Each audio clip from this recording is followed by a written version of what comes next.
As the Netflix Stranger Things series is set to enter its third season next year, the internet is full of theories and possible explanations for the show. With its huge following, it's no wonder many viewers take to the web to share their ideas on the inner workings of the Upside Down, the characters' purposes, and why the creators did what they did in any given scene. Stranger Things was created by identical twins, the Duffer Brothers, who also serve as executive producers and are huge sci-fi fans themselves. The series has an interesting cast as well. Winona Ryder plays Joyce Byers, Sean Astin plays Bob Newby, and David Harbour plays Jim Hopper, just to name a few. Season 3 was originally scheduled to begin airing in October 2018, but it now looks like this will not happen until the summer of 2019, prompting a buzz of speculation regarding the show to begin circulating the web again. Here's a look at 10 of the most interesting theories or explanations currently making their way around our virtual world. Number 10. It's all a game. One theory is that the whole thing is all just a game. In the very first episode, viewers see some foreshadowing for this theory. Mike, played by Finn Wolfhard, begs his mom to let him finish his latest Dungeons & Dragons D&D campaign. Fans theorize that what viewers see from here on is actually Mike and his friends playing out their latest D&D campaign. Dungeons & Dragons is a fantasy role-playing game where players guide their characters through various magical adventures and quests. Viewers will notice that the game lingo is used frequently in Seasons 1 and 2. The series features the Demogorgon and the Mind Flayer, which are both associated with Dungeons & Dragons.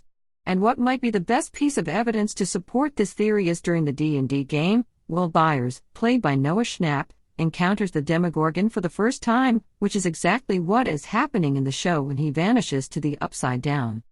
Thus, it all comes from the pretend, make-believe world these boys create in their imaginations.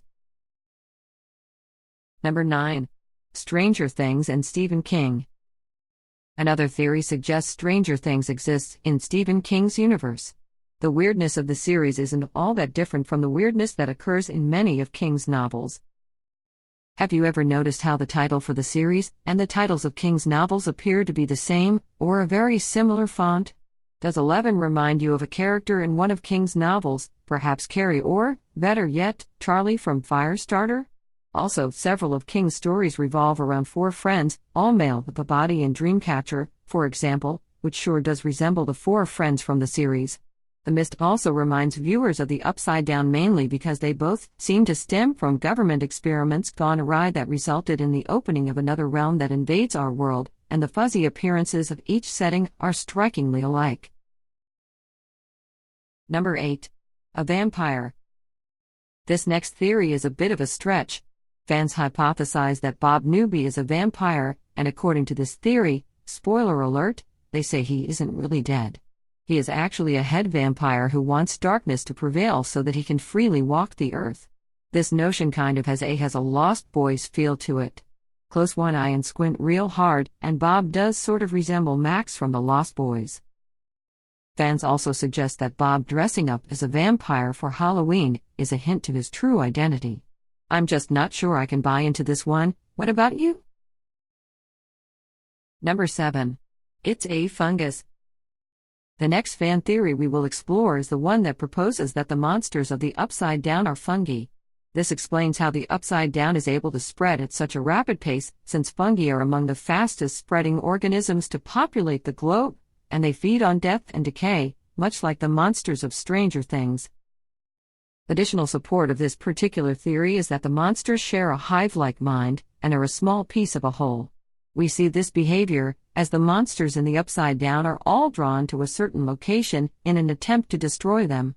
Said monsters also recoil from excessive heat, as we see when they attempt to sweat the evil out of Will. Fungi are also heat-sensitive. Number 6. Hopper's daughter was also experimented on. This is an interesting theory that could possibly make sense if you pause and consider some of the unknown factors that revolve around Officer Jim Hopper and the death of his daughter. Early in the series, we learn that Hopper lost his daughter, who presumably passed away due to cancer. Speculation around this theory implies perhaps she is not actually dead, but somehow involved in the same experiment that 11 was. We must assume, since our heroine is called 11, that there was once a 1 through 10. In fact, We know this is most likely true because we meet 8 in Season 2. Could Hopper's daughter somehow have been one of the remaining, unknown 9?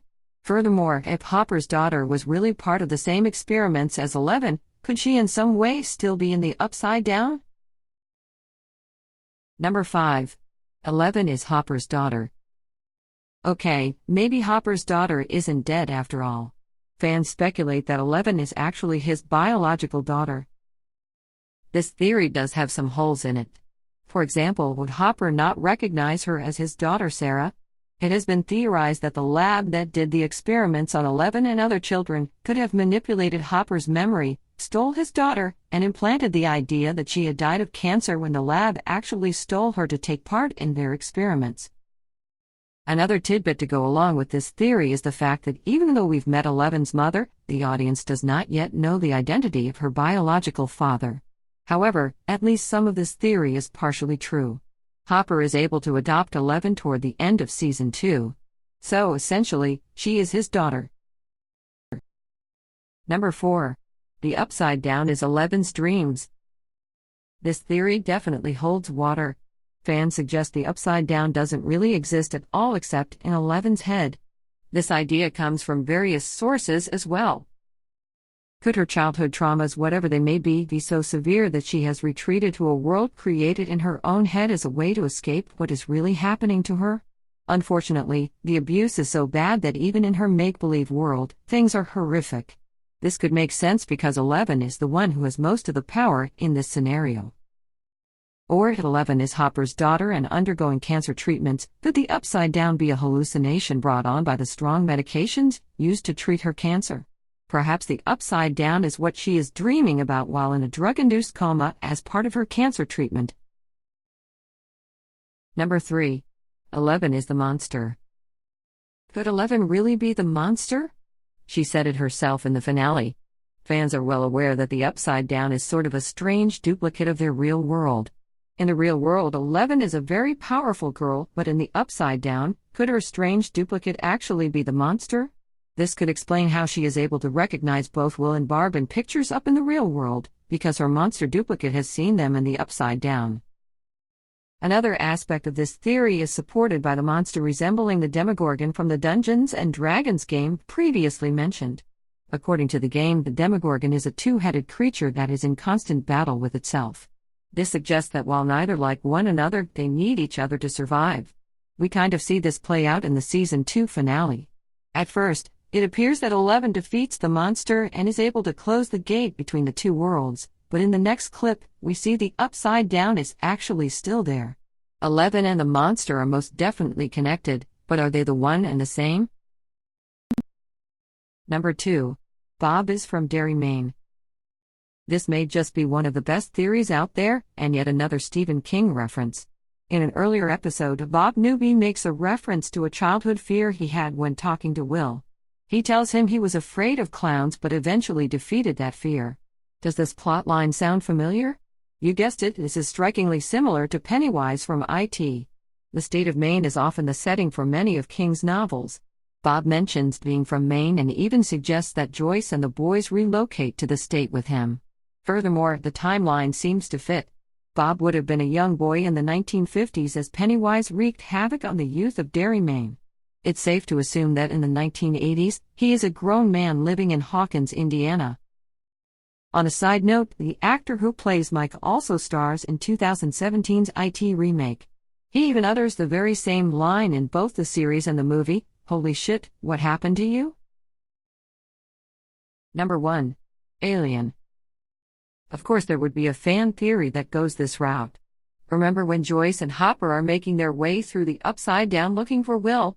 At one point, they pass an infamous yellow, leathery, vein-outlined, egg-shaped, web-covered item.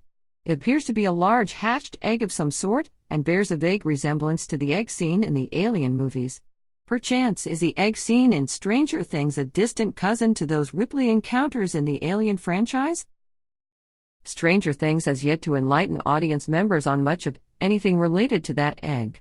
At one point, we do see the Demogorgon interacting with an egg just before 11 makes a psychic connection with the beast.